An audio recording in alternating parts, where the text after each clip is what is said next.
Yellow महानगरपालिका वडाल्या 28 या वडा ज्याको भवन दिएकेको च्या कोचागुदो जलदेय कनिखेले दिएको वडा ज्याको भवन या उलेच्या ऊर्जा जलस्रोतलिसी सिंचाई मन्त्री पम्फा फुसाल सोमबार याना दिएको ख उनको शिलान्यास गर्दै हुनुहुन्छ सबैले ताली बजाएर उहाँले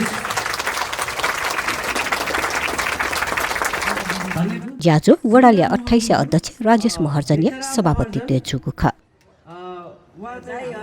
ज्याचोले ऊर्जा जलस्रोत लिसे सिंचाई मन्त्री पम्फा फुसाल प्रदेश सभा दुजा राजकाजी महर्जना वडा भवन दिएको लस्ता भिन्तुना देछना दिएको ख यो 5 वर्षका बीचमा महानगरपालिकाको यो वडाले दुःखमा सुखमा दैनिक जीवनका आवश्यकतामा यहाँका विकास निर्माणमा स्थानीय जनताको आवश्यकतालाई नजिकै रहेर घर दैलोमै पुगेर यसले सेवा दिएको छ र पहिलोचोटिको अधिकार सम्पन्न पालिकाको वडाले कैयौँ कुरा सिक्दै कैयौँ कुरा गर्दै कतिपय कुरा गरेर सिक्दै कतिपय कुरा कानुन नियमका कुराबाट गाइडेड भएर यहाँका जनताको सेवा गर्न चाहिँ सफल भएको मैले गहिरो अनुभूत गरेको छु। महानगरपालिका लाओ वडा अध्यक्ष वडा मध्ये 28 नम्बर वडा नापा 29 नम्बर वडा निगुइना चाहिँ छिस गुना चाहिँ मेहनतमा चाहिँ वडा अध्यक्ष जुपिसा भवनदेखि पनि गएर चाहिँ खासै यो संस्थागत निर्णयको छु ठ्या सो ब्याड हामीलाई चाहिँ लागि अफिसियल जया लागि सो अफिसियल लागि चाहिँ छिस चाहिँ बालक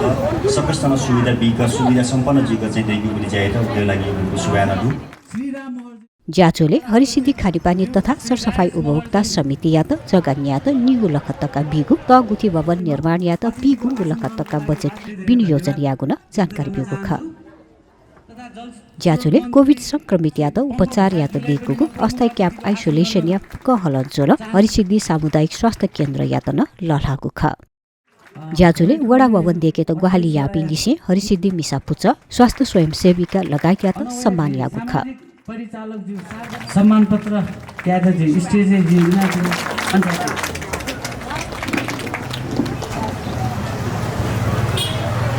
नवजागृत महिला समूह